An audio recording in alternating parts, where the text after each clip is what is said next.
What's up, guys? My name is Takeyah. If you're new here, I do videos on orthodontic assisting along with motherhood, parenthood, and marriage with my husband. Go ahead and subscribe to our channel if you're interested in things like those. Today's going to be a day in life as an orthodontic assistant. I will be showing you what I'm doing for the day along with explaining how to pour up models. All right, let's go.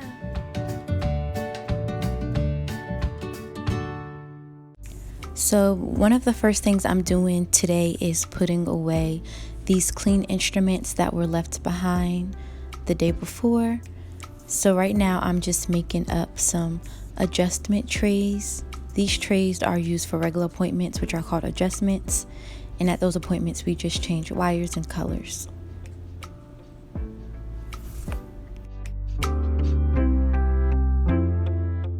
Make sure you guys definitely check out my orthodontic assisting playlist that I made for you guys. I do a lot of orthodontic assisting videos because I really have a passion for dentistry and I enjoy sharing with you guys and teaching you guys everything that I have learned over the years.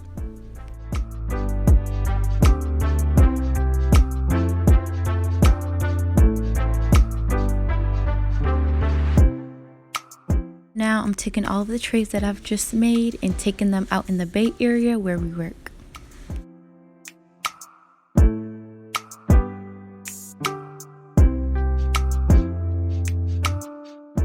So I just got finished taking impressions and these are the results. Impressions are taken after we get the braces off so we can make retainers for the patient, or simply if a patient needs more retainers, we would get new impressions. Alright, so here's my top. This is just water, I just rinsed it. See, I got all of my teeth in there. Here's my lower. And again, it's just water. I already sprayed it with Cavicide.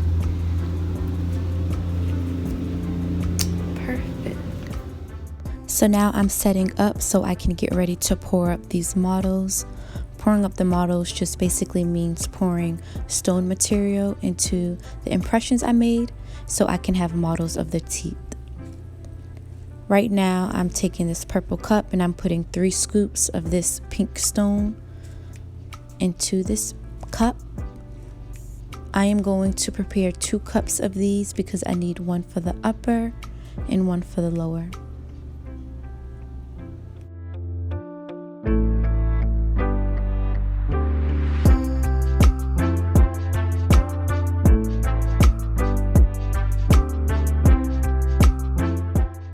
So now I'm going to take this beaker and fill with water and mix it with my stone material.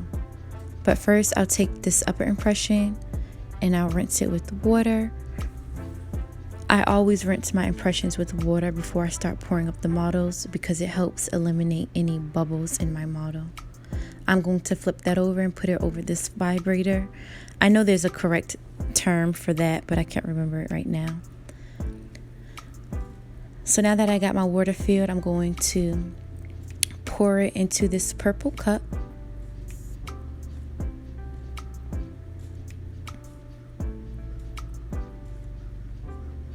I'm now going to mix it, and I'm making sure I'm mixing it really well so there's no lumps. You want it to be a smooth mix, just like pancake mix or brownie mix. If you have any lumps, you will get bubbles in your models, and you do not want that to happen, which is another reason why I put water in my impression so I can eliminate lumps and bubbles in my model.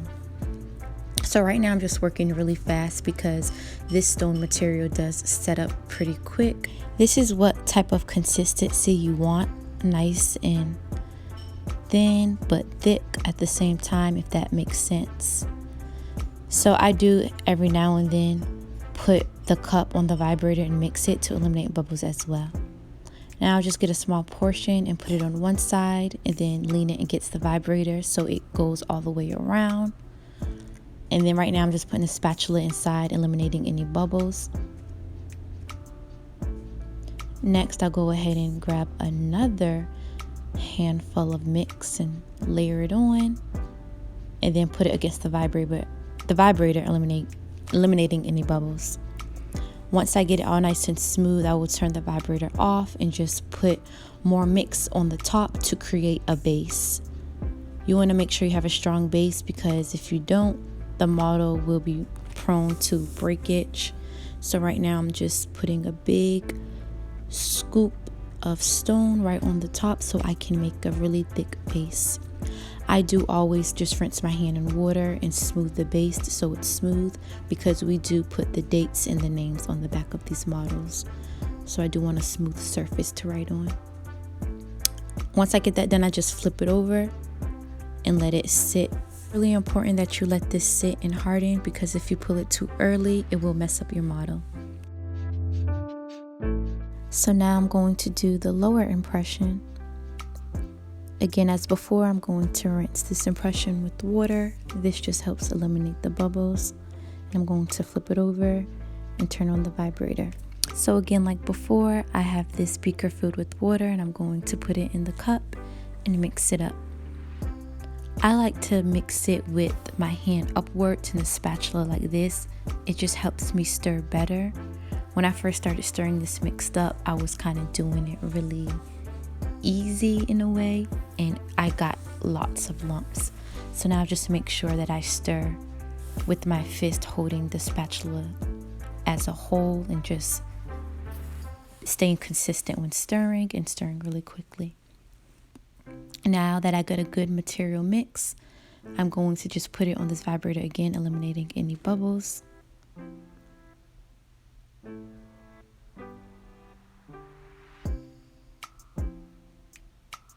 Alright, now I'm going to get one scoop and just layer it on and just get that rolling around. Right now I'm watching for bubbles, and I'm going to just get a second scoop now that I don't see any more bubbles, and roll that around, adding more. You never want to just add it fully. You want to just add in layers, like you've seen me doing 2 layers. Once I get 2 layers on, then I start my base.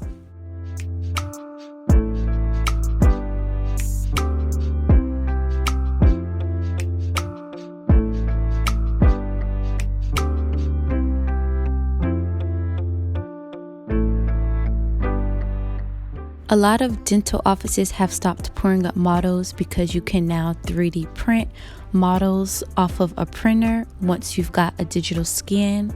We do in fact have a digital scan here in our office, but we do not have the 3D printer. So even though we do take digital scans, we still in fact pour up our own models, because we do make our own clear retainers here in our lab.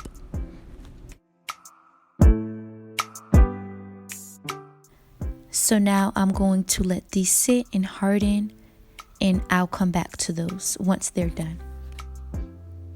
So while I'm waiting for my models to harden, I am going to get some things done around the office. Right now I'm just checking the drawers, making sure everything is stocked, and putting what's needed in each drawer.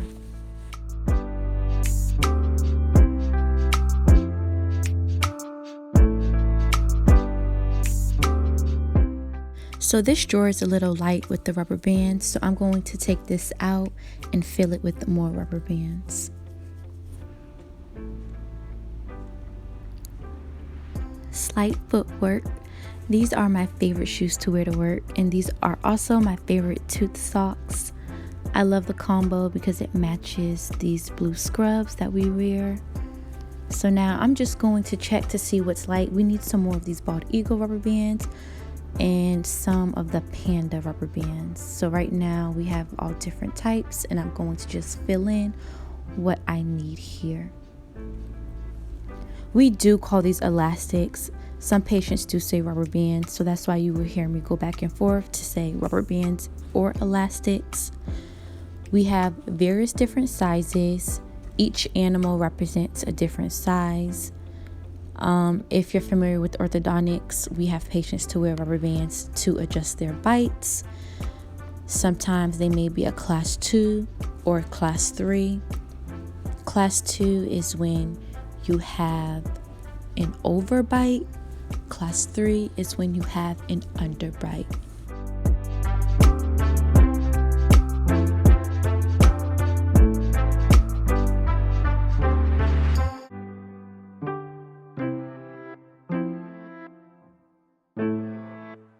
Some of the drawers were low on colors, so right now I'm just filling in some colors in some of the drawers. If you watched my vlog previously before, you know in my office we do keep everything at each chair, so we are prepared and set up for success each day. So right now I'm just filling in the colors.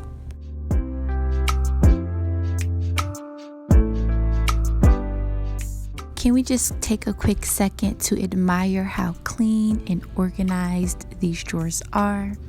I love it.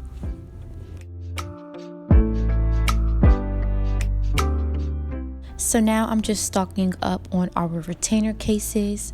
We do keep our retainer cases here in the lab, and the drawers where we have them stored were low. So right now I'm just filling those up.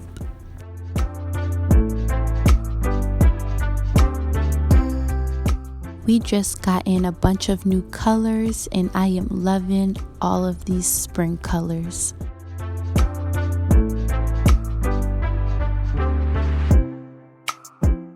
So now a lot of time has passed, so those models should be ready to pull out of those impressions. Typically, they only need to sit for about 2 to 3 minutes, but I had a lot of time to kill, so I'm just now pulling them out. I always double check with the small knife here and rub across. If the material easily pulls away when scraping, that's how you know it's not ready yet. But my material here is pretty hard, so it definitely is ready to come out. I'm going to take this little green knife and just puncture the sides and wiggle it out on each end.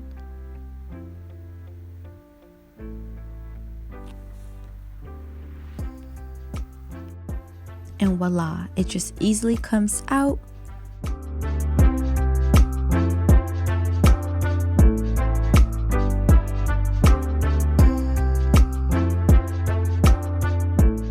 Here's my top model.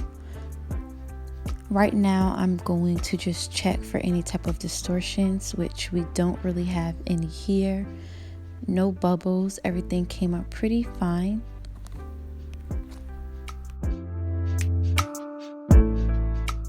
So now I'm going to check the bottom. Right now it's pretty hard, so it is definitely ready to come out. Again, like before, I'm just puncturing the sides with this knife so I can get the model to lift out. And here we are. Right now I'm just checking to make sure I have no bubbles, which I don't. Everything looks good. So with these models, I will make retainers. Go ahead and comment if you would like to see a part 2 on how to make retainers and retainer types. Thank you so much for watching this video. Comment, like, subscribe, and I'll see you guys next time. Bye.